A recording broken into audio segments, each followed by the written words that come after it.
Now, when I say occult, it simply means hidden from view. This is the knowledge that ruling circles have kept to themselves, and that they view as the key to their power. The purpose of this guarded knowledge was to evolve the consciousness into a higher state of existence. They studied this information, wrapped them in rituals, and protected it with often gruesome blood-spilling oaths. And many secret organizations emerged out of the need to protect this occulted knowledge. But to this day, the most powerful secret society is the Knights Templar. As they returned from their crusade in the Holy Land between the 11 and 1300s, it's alleged that the Templars brought back a number of mystical, religious, and spiritual beliefs. They were often accused of worshipping such anti-Christian symbols such as snakes, owls, the hermaphrodite deity Baphomet, and the human sacrifice demanding Baal. Their detractors claim that the Templars were heavily into ritualistic sex magic as a gateway into the spiritual world. And these alternative beliefs seem to serve the Templars well. Even today, their unmistakable symbol, a red cross on a white background, can be seen all over the levers of power. The Templars became so powerful, in fact, that they eventually had to create spin-off orders like the Knights of Malta, a secret society so powerful that it's often considered diplomatically sovereign and maintains separate diplomatic relations with over 100 countries. Another organization created out of the Templars are the Freemasons, whose prominent members are way too many to even count. I hold that to be self-evident, Brother Franklin. All men are created equal. Indeed, Brother Washington. All Freemasons meet as equals, and we have an opportunity to create a nation in the very essence of Masonic morality. And high-ranking Masonic leaders in the US knew perfectly well that their occult knowledge had been passed on from a previous lost age. One Confederate general whose statue was toppled in 2020 was Albert Pike. 33rd degree Freemason and ritual designer of the Ku Klux Klan, Pike's legacy was firmly placed among the memorials of DC, and he wrote about how Freemasonry was in fact a custodian of pre-flood knowledge in his book Morals and Dogma. And I quote, "That of bronze which survived the flood represents the mysteries of which Masonry is the legitimate successor, handed down from age to age by an unbroken current of tradition, embodied in symbols, emblems, and allegories." You know, I wonder if other presidents after me will also be Freemasons.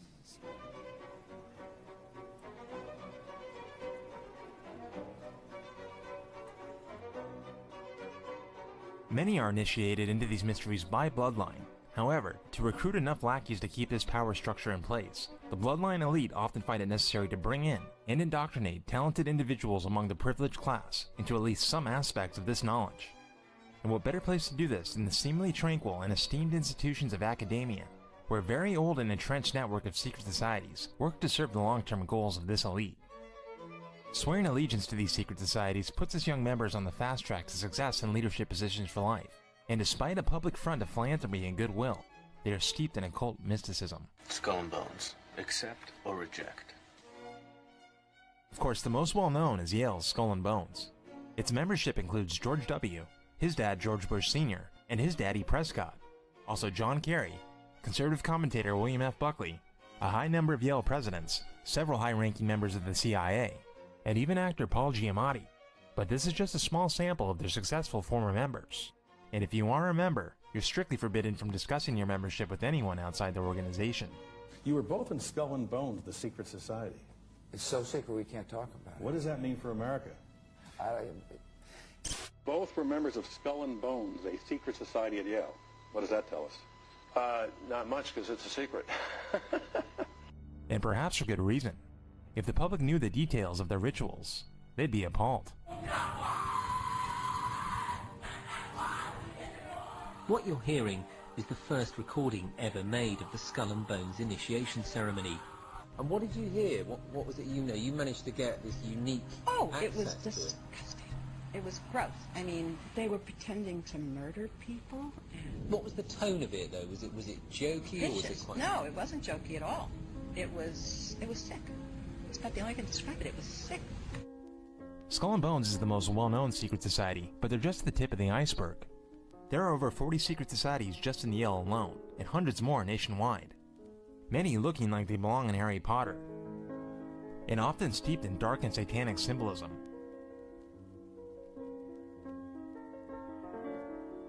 But with successful alumni able to donate millions of dollars to these schools, it's most likely that these secret societies enjoy undue influence on the choice of university presidents, board members, and student government positions. What these fraternal secret societies have in common with their big boy counterparts is an incessant importance placed on ritual. And it is the masters of these rituals who are some of the most revered figures among the intellectual and political elite. And the most notorious black magician in recent history is the early 20th century occult practitioner, Aleister Crowley, or as some like to call him, the Beast. This high-level Freemason is most famous for creating the religion of Thelema, a key component of which was the practice of ritual sex magic. Sex magic is the belief that during a sexual union, the moment of orgasm literally opens doorways into another dimension, where the barriers between the physical world and the astral dissolve. And it was Crowley's pioneering of such rituals that would land him friends and admirers in high places. People like Aldous Huxley, Timothy Leary, James Bond creator Ian Fleming, author Roald Dahl, and even Winston Churchill. He's even credited for creating the V for Victory sign to act as a magical foil for the Nazi swastika. Repeat after me. What's even more bizarre are the rumors that Crowley was indeed the biological father of former First Lady Barbara Bush. Although this is often scoffed at by the mainstream, a British documentary on Crowley entitled In Search of the Great Beast 666 points out how the historical details do line up to make this a possibility. Could the most wickedest man in the world be George W. Bush's grandfather? And would that even be surprising? Barbara herself was no stranger to the macabre, and she even kept a miscarried fetus in a jar for decades and showed it off to family members. And my mom's what I learned was she's a straightforward person. She says to her teenage kid, here's a fetus. Crowley would go on to inspire many prominent names of the 20th century. Pop culture icons like the Beatles, Led Zeppelin, and Michael Jackson were heavily inspired by Crowley's work. Devoted follower of Crowley and science fiction writer L. Ron Hubbard would go on to parlay many of Crowley's teachings into the foundations of his Church of Scientology. He was deeply involved with a British black magician called Aleister Crowley. Really the basis of Scientology, which is rather hidden and covered over, is the occult, the deep involvement with satanic powers, and through putting himself in deep hypnotic trances and the use of drugs on himself, he wanted to become the most powerful being in the world. During his lifetime, Crowley's zest for ceremony, symbolism, and ritual were mainly known by a relatively small circle of like-minded practitioners.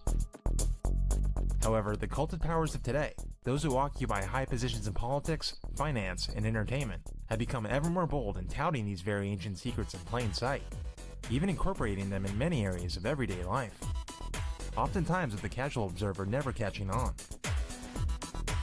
Now, this isn't just fun and games for the privileged few for whom these cryptic messages are meant to be understood by. It's way more than that. The fervor in which many follow these rules and secret doctrines can be described quite accurately as religious fundamentalism. However, what I'm talking about is not a religion whose goal is to elevate man to become more enlightened and obtain spiritual harmony. The point of this religion is something else entirely. In 2015, a high-level insider in the Dutch financial industry blew the whistle on what he claimed to be dark occult practices in the highest levels of the financial world. I was often put in the leading role because I kept a good overview of the situation. I played at the highest level for about 5 years. To put it carefully, most of these people followed a not very mainstream religion. These people, most of them, were Luciferians. And then you can say, religion is a fairy tale, God doesn't exist, none of that is real. Well, for these people, it is truth and reality. And they served something immaterial, what they called Lucifer. Sir, it's him. And this religion, which has been practiced in the shadows, has, in the last few decades, emerged in the public sphere in a series of cryptic symbols and themes flowing through the popular culture. This always gives me the creeps, sir. He's the president of Hollywood. He's supposed to give you the creeps. Greetings, your tinseliness, imperious leader of Hollywood. And there might not be any realm of mass-consumed culture that is more satanic than the pop music industry. Hank Harrison, the father of Hole frontwoman Courtney Love, has stated matter-of-factly that the heads of MTV were conducting satanic rituals and required the same of those who aspired to be featured on the channel. Was Courtney, do you know of, ever involved in the occult or witchcraft or anything like that? Absolutely, man. No kidding. Especially when she was with MTV. People at MTV were totally into satanic cults. The kind of stuff where they were having meetings and wearing red masks and sacrificing people and stuff. Get the hell out of here, at MTV. The musicians that were going through MTV couldn't get on MTV unless they were vetted by these people. Really? And they had definite proclivities to not let anybody in there unless they were able to manipulate them through these various cult practices. But even the largest names in pop music are not shy about their dark occult leanings. Powerhouse Lady Gaga has been accused of doing occult rituals in her hotel room when the London Intercontinental Hotel accused the singer of leaving, quote, large amounts of blood in the bathtub, which housekeepers claimed she was bathing in. If you don't get this right now, I swear to Lucifer, I'm gonna... But sure, a few celebs are into the cult. No big deal, right? Well, what if nearly every famous face you know was indoctrinated into this dark world? In 2016, the Museum of Contemporary Art in Los Angeles hosted a strictly black-tie gala for the who's who in Hollywood. While a quick peruse of the MoCA website describes nothing other than an innocent art event, images leaked online revealed something truly macabre. Prices ranging from about $25,000 to $100,000 gets you a table at this weird party, where human beings are seen as nothing but meat to be consumed. The High Priestess is carried in as a dead body, arises, and carries out a mock sacrifice on this red velvet cake made to look like a nude woman, her flesh consumed by some of the biggest names in Hollywood. The belle of this ball is a performance artist named Marina Abramovic. Not only is she the darling of celebrities and satanic trendies everywhere, she's most well known on the internet for a practice called spirit cooking, a ritual that you can see her performing here that includes pig's blood, human menstrual blood, breast milk, and semen. Here's her with Lady Gaga at a spirit dinner. As you can see, someone laying in what is breast milk, sperm, piss, urine, and then them eating it all together. But okay, so what? What does any of this mean? What does it even mean to worship Satan these days anyway? I went to places called Churches of Satan. They were doing their holy mass with naked woman and liquor and stuff, and it just amused me. I didn't make the connection yet. The Luciferians, the Satanists, whatever you wish to call it, it is a real entity. There really has been a moment of separation from the manifestation of light, in which a group went their own way and are carrying an intense hatred, anger. This is an all-annihilating force that hates our guts. It hates creation. It hates life. And it will do anything to destroy us completely. And the way to do that is to divide humanity. Divide and conquer is their truth. Sounds pretty dramatic, huh? But if this was going on right under our noses, how could it be hidden from the public at large? I think we are quite lost in many ways, and we live in a society that invests huge amounts of money and vast quantities of energy in ensuring that we all stay lost. A society that invests in creating unconsciousness so that we're just passive consumers and not really asking any of the questions. You know the old expression, don't worry, be happy? Don't worry, be happy. Don't worry, be happy. Don't worry, be happy. Don't worry, be happy. Don't worry, be happy. Don't worry, be happy. The main method which we are kept in our slumber is of course the mass media, which control of has been placed in increasingly fewer hands. Without the inconvenience of a population that receives its news from a diverse and independent body of outlets, it becomes very easy to shape and nudge us in any direction they want. To change the perception of reality of every American to such an extent that despite of the abundance of information, no one is able to come to sensible conclusions in the interests of defending themselves, their families, their community, and their country. Our societal lobotomy and design political ineffectiveness have allowed these powers to grow ever more bold in their sadism, reaching a point where it becomes difficult to imagine, and very tempting to pretend that it isn't true. I have to warn you, this is where things get dark. The Washington Times reported today that unidentified White House aides in the Carter, Reagan, and Bush administrations now are being investigated for using the services of a call boy ring. The paper reports that 2 of the male prostitutes were given a late-night tour of the White House last year. You see, many of those connected to the Gears of Power are complete fucking deviants, committing acts so depraved that it seems almost impossible, oftentimes involving children. One such peek behind this dark curtain came in 1988 and is known as the Franklin Credit Union cover-up, when a Nebraska businessman got caught flying as many as 270 young boys from the Boys Town Orphanage in Nebraska to DC, where they were pimped out to religious leaders and Beltway insiders. We're talking about people so highly connected that some of the boys were given late-night tours of the White House. And despite mountains of damning victim testimonies, nobody went to jail, and a number of the accusers died in mysterious circumstances. You see, if you're a sick pervert, it helps that you're above the law. Keeping them honest tonight, potentially hundreds of military employees and contractors who may have bought child pornography online but haven't been prosecuted or even in some cases investigated. 5,200 from an internet sting operation, including staffers for the Secretary of Defense and contractors at the NSA. After about 8 months, the entire probe was halted. This is big. Take, for instance, the scandal involving DynCorp, a large private Defense Department contractor. When they got caught trafficking women and children through international prostitution rings, few in the media or law enforcement even batted an eye. Few had the courage, like former U.S. Representative Cynthia McKinney, to stand up and ask why no one was being brought to justice. Mr. Secretary, is it policy of the U.S. government to reward companies that traffic in women and little girls? Thank you, Representative. Basically, human trafficking is like a scourge that has overtaken the decision makers, the policy makers. I don't know if it's that this is a part of the requirement to join an elite political body, or if it's just something that happens as a result of being in power and then becoming, more craven with your power. We know what happened, we know what continues to happen, and yet there seems to be this air of impunity. However, no one rocks impunity quite like the Brits. The allegations beggar belief. Young boys driven around London and delivered to abuse parties. MPs, police officers and other pillars of the British establishment engaged in depraved acts of abuse with children.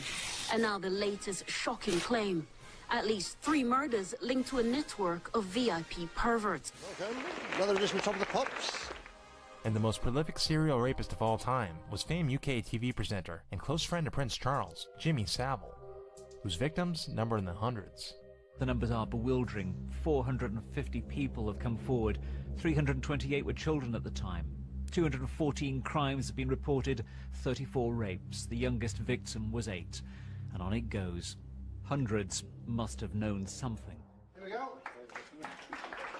Savile was more than just a friend to the British royals.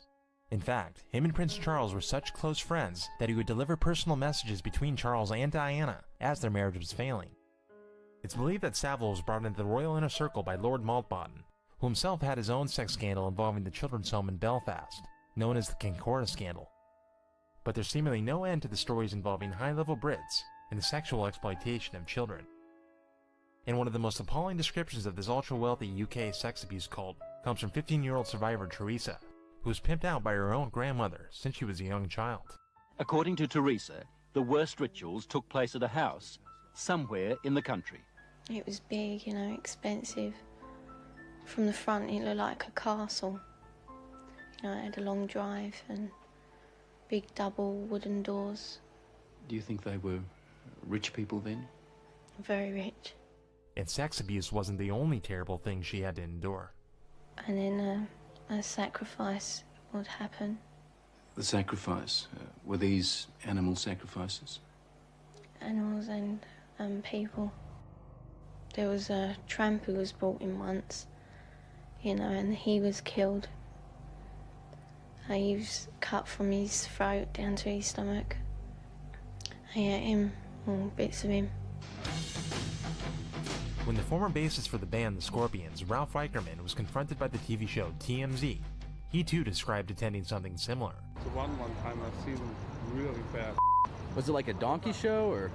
No, actually, I think they actually kill people there and stuff. They pay like up to like 100,000 people to see people get executed? I'm not kidding. But I went to another one where literally I saw like the grossest. I wanted to throw up. My next guest participated in human sacrifice rituals and cannibalism. She says her family has been involved in rituals for generations. You don't have to give us the gory details, but what kinds of things went on in the family? Well, there would be rituals in which babies would be sacrificed, and you would have to, you know... Whose babies? There were people who bred babies in our family. There's other families across the country. It's not just my own family. And the purpose of sacrifice is to what? Is to bring you what? What are you sacrificing for? For power. If we are talking about the worst things that I have experienced, and at some point I was invited, which is why I'm telling you all this, to participate in sacrifices abroad.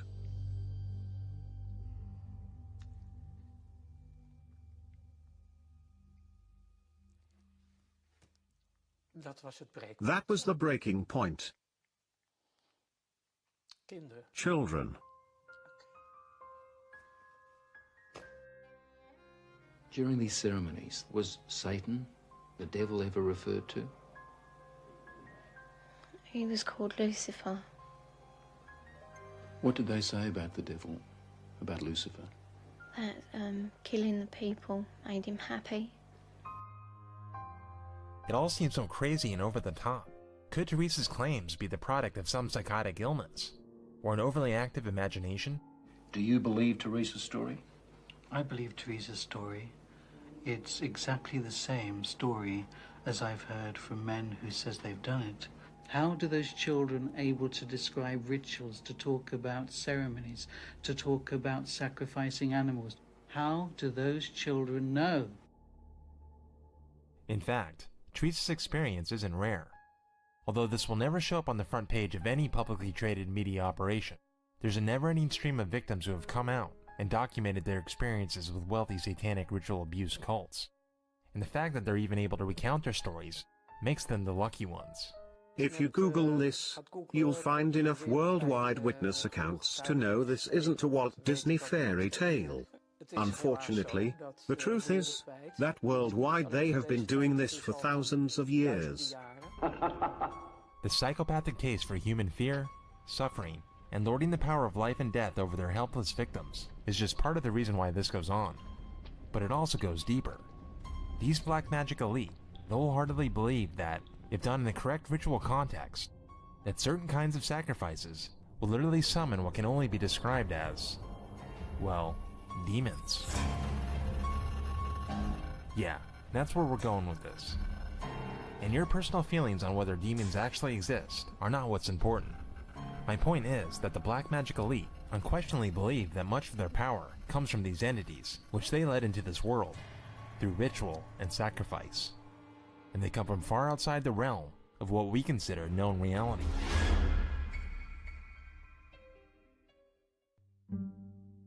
You would think that this kind of superstitious thinking would have died out by the time we entered the modern era. However, those in high places are not at all shy about their contact with the world beyond. Ex-Louisiana Governor Bobby Jindal has written about how his ex-girlfriend was taken over by a demonic force and had to be exorcised by a priest.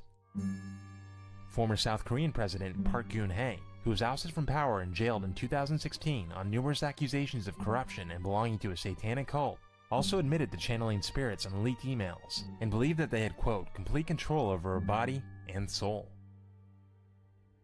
Given all this, it should be no surprise that the founder of Scientology and disciple of Aleister Crowley, L. Ron Hubbard, based the foundations of Scientology on contacting such spiritual entities. He used to conjure up these demons and thereby plug into them or have them plug into him, and a lot of his early writing was, which could be called spirit writing. So, what the fuck is a demon? Perhaps Carl Sagan can explain. Let's imagine that we are perfectly flat. I mean absolutely flat. We know, us flatlanders, about left-right, and we know about forward-back, but we have never heard of up-down. Let us imagine that into flatland, hovering above it, comes a strange three-dimensional creature which, oddly enough, looks like an apple. Hello, says the three-dimensional creature. How are you? I am a visitor from the third dimension. Well, the poor square looks around his closed house, sees no one there, and what's more, has witnessed a greeting coming from his insides, a voice from within.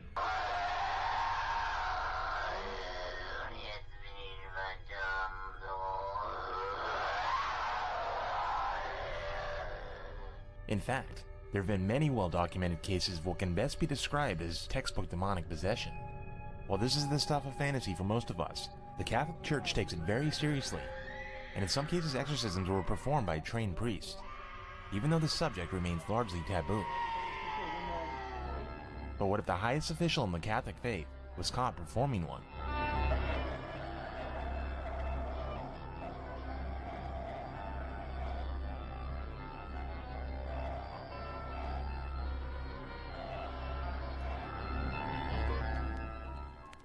It seems that in the documented cases of exorcism, not all of the demonic spirits appear to be deceased humans.